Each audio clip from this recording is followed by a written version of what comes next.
this to me, it was just a few days ago when North Carolina, Mack Brown, Hall of Fame coach, said he was going to stick around going to be back for another year.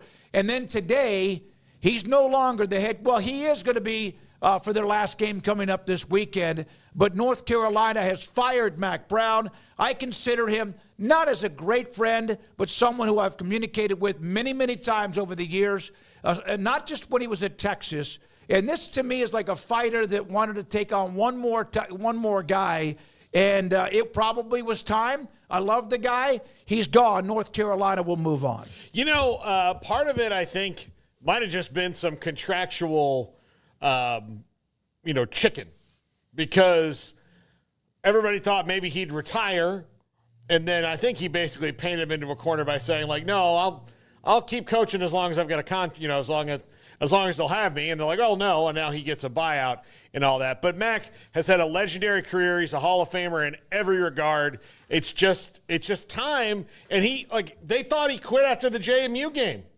Like, half the people at North Carolina thought, oh, did he just quit? Like, did he just retire because he was so worn out and that game was bad? I mean, they gave up 70 points in the game. I think it'll be interesting to see where the search starts. If you follow a lot of the talking heads, John Summerall at Tulane is a very strong candidate. I really do think, I'm going to keep banging the drum for Jamie Chadwell until he gets a P4 job. He's dominated the Carolinas and the Virginia area, so to me it would make sense for him to get an opportunity at a premier school in that area. Well, I mean, just yesterday, Mack Brown was saying he was planning on sticking around. Yeah. So you can tell how quickly North Carolina wanted to put that fire out. Less than 24 hours later, they're like, nope. But, yeah, he was at his press conference yesterday and said, I had talked to the athletic director, Bubba Cunningham, but I plan on coming back, and here we are the next day. And they made it very clear, obviously, to him that was not going to be the case. So, I guess, it's about time. Carolina's just sort of there at this point. He's done a really excellent job with that program. He's the greatest coach in that program's history, been there twice around, won a lot of games for them. But, yeah, I think with the situation earlier this year, just sort of felt like maybe he was losing his touch, and then they kind of rebound a little bit, but still struggling, and clearly it's not like going the right direction big picture-wise. So I can totally understand from North Carolina's perspective just the need to do something a little bit different at this point. Like, they've done the Mack Brown thing for a good long while. Again, best wishes to him. He's going to always have a suite and an office in the football, part of the building, I'm sure. Like, he'll always be connected to that program. But I do feel like they were kind of just out there and sort of in need of a change. So it makes sense for them based on the way the last couple of years have gone. All right, so there's that. There's a few other coaching notes. Again, Mack Brown out. I always have thought that he would be great as a commissioner of college football. And, again, I love the guy. There were times when I remember I'd leave voicemails in his office after they had beaten Nebraska one time after another, and he would always call me. And we had him on many, many times. Love the guy, so good luck with that, whatever he decides to do. Yeah, he's obviously a really bona fide coach and got the national championship there at Texas, which they'll always be grateful for. Still, playing winning football, but it's just sort of so in the middle that it doesn't really, there's not really a pulse there now. You know what I mean? Like, you need somebody who's either going to take it to a different level or just break it down and build it back up. I think you're kind of spinning your wheels at 6, 7, 8, 9 wins, which, hey, maybe they'll regret getting rid of that, kind of like Texas did there for a little while, right? When they got a little bit spoiled and then they had the dip after him. But, I just kind of felt like you needed to change things up there. And so that's I think of most interest, not because of Mack Brown or whatever, your personal relationship and all that stuff, but I think it's interesting because of the fact that that's the biggest job that's now open. No. I mean, clearly the biggest job that's open in the country right now, and I don't know how many bigger jobs there will be based on sort of the trajectory that we're looking at right now of hot seats and whatnot. So, yeah, that's a good thing for Carolina to be the lead dog in a pack that might not have too many other dogs in it, and you'll be able to, have your fair share of people to choose from without much competition, it looks like. Now, and Kyle Whittingham, this was from after the week. He's kind of – I saw a couple of guys who covered Utah saying that they've really been – they've been kind of alert to how he has been in the last couple of weeks, how he has sounded, body language. You got to be careful about that. But said he will evaluate his future after the season, after this weekend. His decision will be about what's best for the program. They already have, of course, a coach in waiting. I don't know what he's going to do, but he's been a hell of a coach at Utah. Yeah, and Morgan Scalley's the coach. I just wonder on the recruiting end of this, where the coach in waiting is usually it's like a 3 or 4 year thing. Well, with Morgan Scalley, it's really a 1 or 2 year thing. So you have to kind of recruit everybody as co-head coaches, don't you? Because you have to say we want you to come here. So really, you want to play for Morgan Scalley more than you want to play for Kyle Whittingham, and hope that Kyle Whittingham is there if you really want to play for him. I mean, he's been there 20 years, 20 plus, 20 years as head coach. And so, that's a long time. And looking at 20 plus next season, maybe that is it based on the way this season has gone. He's been there a really long time. He's already named his head coach in waiting. Simultaneously, they're also looking at new offensive coordinator, but is he going to be making that hire? That's what's going to have to be decided here pretty quickly. But I'm sure he'll have, a good amount of time to think about what his choice will be. Certainly not all that surprising based on the way this year has gone and just kind of the way he's been talked about by some of the people up there. Not like that they want him gone, but just that it does feel different. It does feel like maybe it's towards the end. It does feel like, hey, we've got to watch this situation a little bit closer. That's been in the air now for a few weeks as they've struggled. That's a job that would also be a very interesting one, but it's not going to open up if it were to open up because you do have the head coach in waiting there, so they wouldn't join North Carolina in the pecking order, but would be a very notable move. Obviously, a guy leaves after that much success and 2 decades at a place as the head man, but we'll see. Maybe he decides to stick around, but I would not be shocked at all based on just everything if he did decide to move on after this year, just the way it's gone. Scott Abel is the new head coach at Rice. He has been at Davidson, had a nice run there, took him to 3 different postseason appearances. 86-52 at Davidson over 7 years, 6-5 this year. Was also successful at Washington and Lee. Took them to 3 Division III first-round playoff appearances. He is overall record, if you look at the two together, 86-52 total. Davidson, he was 47-28. So he has been at a lot of the smaller type classifications, including high schools. And then all of a sudden, Washington and Lee, Davidson, and now he replaces the head coach now. No longer Bloomquist is gone at Rice, and we'll try to get him on if we can next week around the time of National Signing Day. That'll be interesting. He comes from Davidson. They're 500 in the Pioneer League right now. Never coached at the FBS level, but if Rice feels like he's their guy, he's their guy. And we've seen some really good coaches come out of the FCS level. And we've seen really good coaches come out of the G5. North Carolina, Jamie Chadwell, please hook my man up. Anyway, that's the last I'll say about that. But yeah, it'll be interesting to see what happens. I doubt That's the last I say about it today. Yeah, okay. Today. All right. In fact, Kyle Visser came in the chat and said, in before Paul mentions Jamie Chadwell, and you were late, Kyle. Craig, anything on the Rice head coach? No. Okay. Good for him. good for them, but I don't have any real feelings. It's Rice. It's a difficult place to win. If he finds a way to do that, good on him. But, we'll see how that goes. All right. Also, Houston, with 1 game left to go, former Baylor quarterback and quarterback's coach, Sean Bell, who was on with us last week, is the interim offensive coordinator as they play one more game against BYU this weekend. Kevin Barbe has been relieved of his duties by first-year head coach Willie Fritz. Yeah, the offense has struggled quite a bit this year. They had a couple of sparks along the way during the season, but just did not score at all on offense except the field goal last week in the loss to Baylor. And so there's Sean Bell, former Baylor quarterback and also assistant coach under Matt Rule, and Dave Aranda is now the interim offensive coordinator and passing game coordinator for one more game. Well, I think, we talked yesterday about the need for them to change some things up. So there's a start, and I think personnel-wise they're going to have to make some big changes as well. But we'll see if Sean holds on to that or they go change it up in the offseason. Good for him to have this, opportunity here at the end of the year against BYU, no less, in Provo. So that's a fun challenge, but especially they maybe playing for a Big 12 championship spot by the time that game finally kicks off. They'll definitely know by then. But happy for Sean, and something had to give with Houston's offense. I said this, multiple times yesterday, that I was intrigued by what they were going to do, and here we are, their first big move, and it makes sense. That offense was absolutely atrocious this year. Yeah, and I hope Sean gets to keep the job. Well, maybe he will. He's not going to be able to prove himself in 1 week, although beating BYU and having a nice offensive performance against their pretty good defense would be something. The Earl Campbell Tyler Rose Award, they're about to announce sometime later this week, like a lot of others, the semifinalist, and then, of course, there are finalists, and we have been voting throughout the week on various awards. We'll get to that.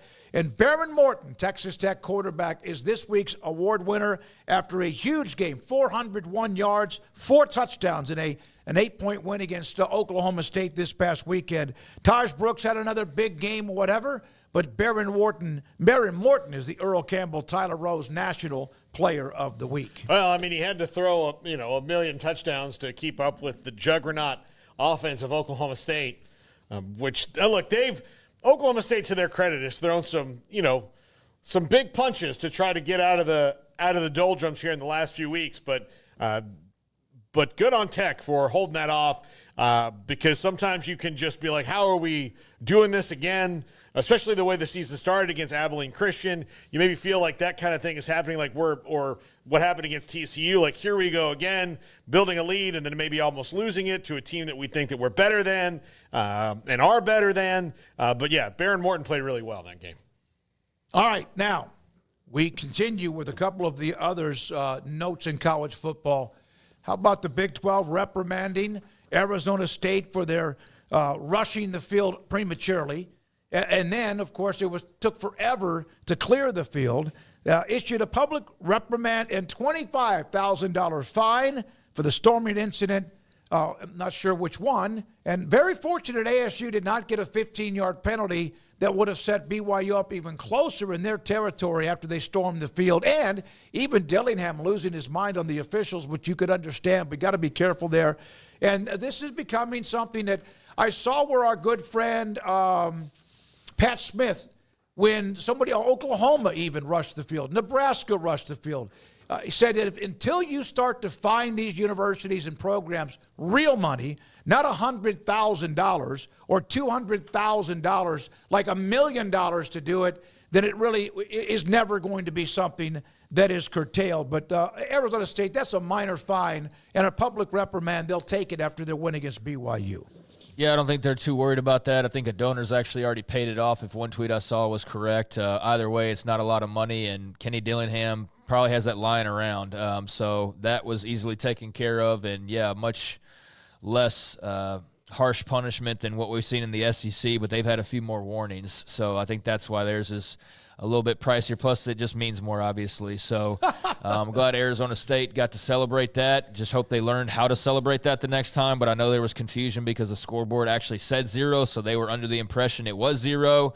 So that was just a big old mess they're going to have to sort out and be a little bit better about executing end-of-game stuff with the clock and all of that the next time they have that opportunity. But, yeah, I think I would have been rushing the field as well, given how big that game was for them. And you're glad to pay the fine in that circumstance, especially one that's not really much, just that $25K compared to the $250K for an SEC school. All right, Kansas State head coach Chris Kleiman this week with his thoughts about the Big 12 being at a disadvantage because of the 9 conference games. Of course, there are some conferences that do have the 9, and then there are some that have been staying at 8. There's been thoughts they would move the 9. The SEC's talked about it, but nothing yet. And Kleiman's saying that it puts the Big 12 at a disadvantage. Other teams can lose in other leagues, and it's that league's really good. We lose in this league, and this league stinks. And I don't understand that. As a conference, we need to get together and figure some things out, because for a bunch of teams to be 9-3 and us not get any of those things in the college football playoff, then we've got to cancel one of these games. I don't care what people say. We then go to 8 games in league play, or stay with 9 but play an FCS or play a group of 5. And I'd say, well, that would hurt you. I don't care. You say what you want. 10-2 looks better than 9-3.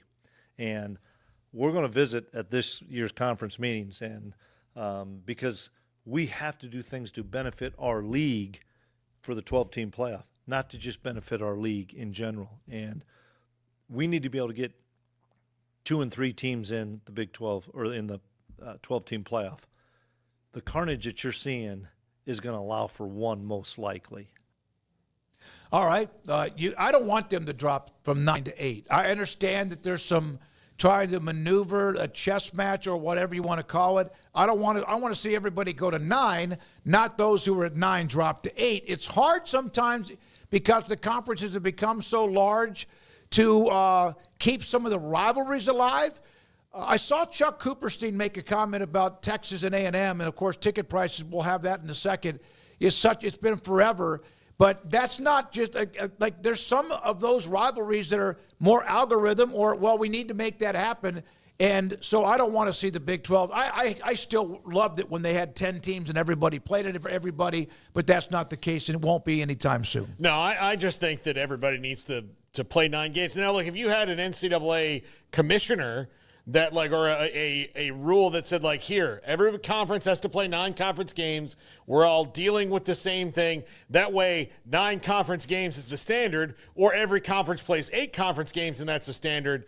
They should not have to do different things to hit the same benchmarks, right? I understand that certain leagues are going to be better than others cyclically, but the fact that the SEC plays 8, I think the ACC doesn't play 9 yet. So you've got conferences that are not doing it and then conferences that are. I think that needs to be agreed upon across all conferences.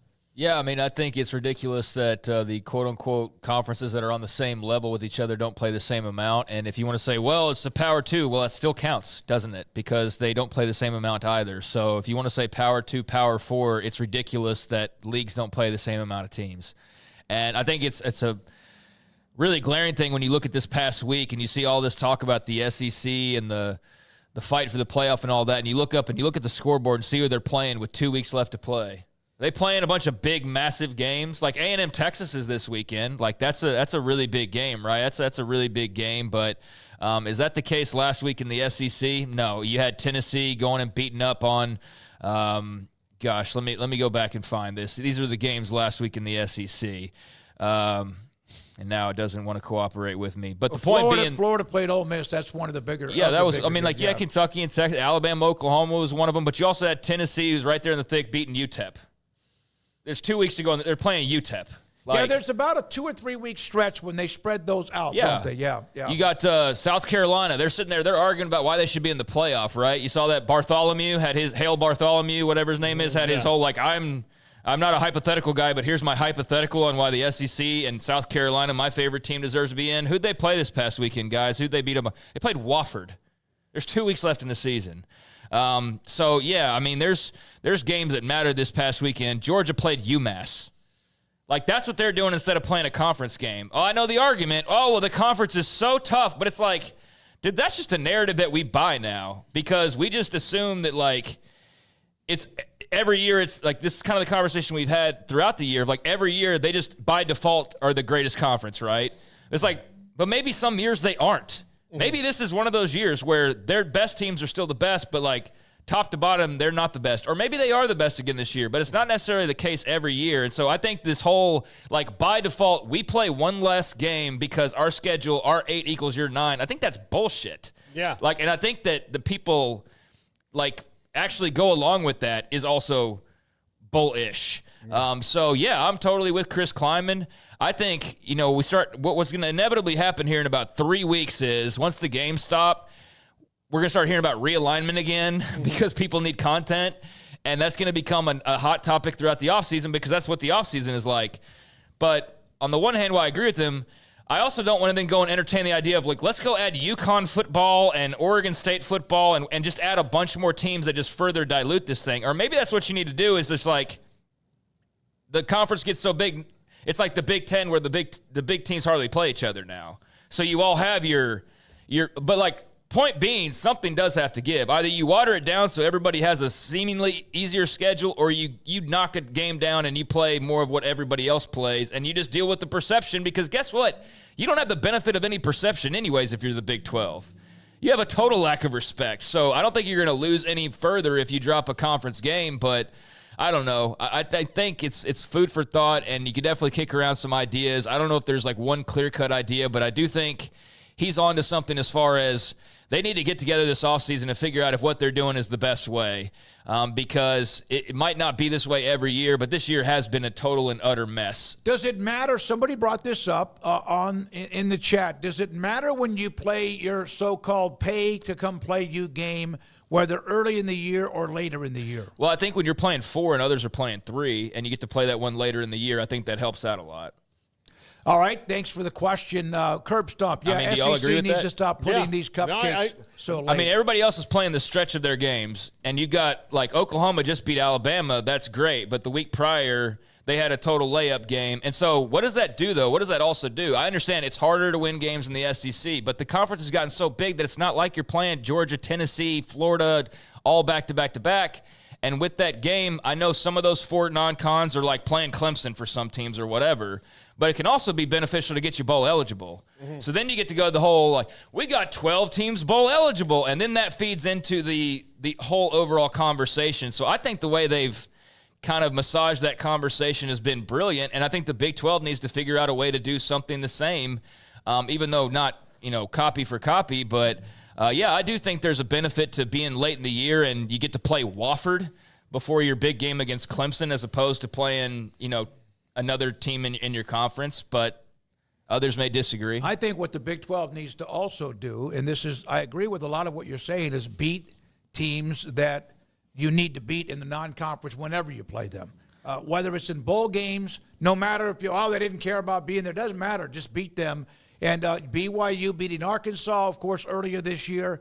I know it's not Georgia or Alabama Alabama, Texas or whatever, but win those games if you possibly can. Yeah, I mean, that would definitely go a long way to help. And point being, my thing is they've got to do something. They do need to sit down and have a conversation about what is the best way to move forward. So I'm in full agreement with Kleiman on that. I do think there are a lot of different perceptions depending on where you look, and there has for a long time been this whole, well, the SEC is just tougher, so they get one less game. And I kind of feel like that's kind of garbage. And the whole reason they don't play the game is just because they want more money. That's the whole reason why they're not playing the extra conference game, is because they've said it flatly, like, give us more money and we'll play it. But until we get more money, we're not doing it. It's not doing it because they're doing it because they don't get enough money for it.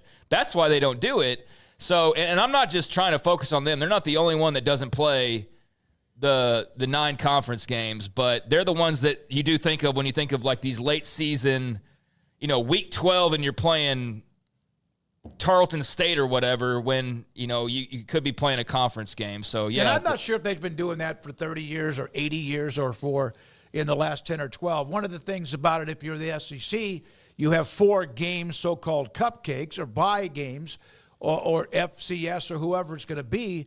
And then you have to win just a couple of conference games. I've brought this up before.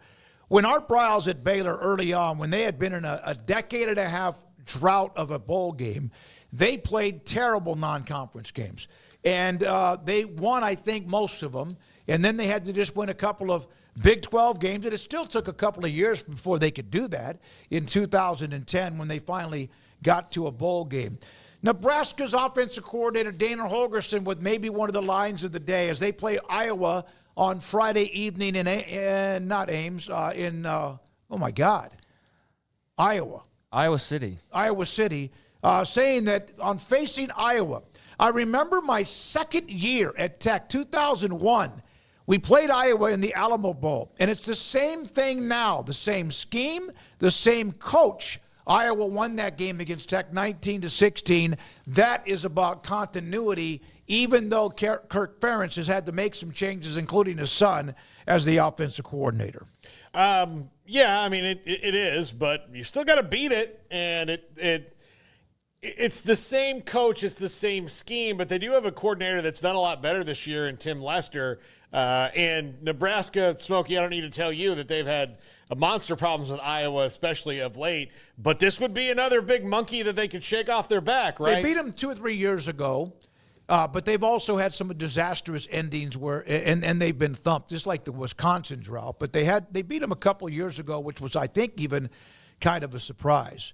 But that's Holgerson saying 23 years later, it's pretty much all the same. That's not saying anything negative about Kirk Ferentz. To me, that's a compliment that they've had that kind of continuity, and they have changed up with what's going on with their offense. Also, here is right now, and this will go up and down, the Texas and A&M game Saturday evening at Kyle Field. First time they've played since the last time they played, which was 2011. Then A&M went to the SEC. The cheapest get-in price, and this can vary, $741. The average purchase price, $1,079. Now, I have seen where tickets are at $3,000, $4,000, $5,000 because some people can pay that amount based on where the tickets are. That game coming up, that's why they should play every year. They haven't since 11. Texas won on a last-second field goal before A&M did bolt to the SEC. Yeah, it's nuts. I wish I could go to that game. I wish I could go. But, some of us have to, put a roof over our heads. Yeah, I mean, it's tough to get a ticket. I think even if you had the money, though, like that's the thing is unless you just want to keep upping the ticket price to where if you're good, pay $10,000 for one, I'm sure you can find one. But they're probably few and far between, and the ones that are out there right now are massively expensive. So, yeah, I don't think this is much of a surprise at all. This game's been a long time coming, and it's a really big deal personally to a lot of people. And it's also just going to be an incredible type of pageantry that is very rare. I mean, there's pageantry draped all over college football every Saturday, but to have a rivalry reignited in-state, in the SEC, where they've never played before, all that jazz that comes with this particular rebirth of this rivalry, it's a one-of-a-kind, once-in-a-lifetime type of a deal. So, yeah, it's a once-in-a-lifetime type ticket price as well. And then next year, the game will be back at Memorial Stadium, DK Royal Memorial Stadium, and both stadiums, of course, over 100,000. And in fact, Saturday might be as much as 110,000. Here's something that I didn't know.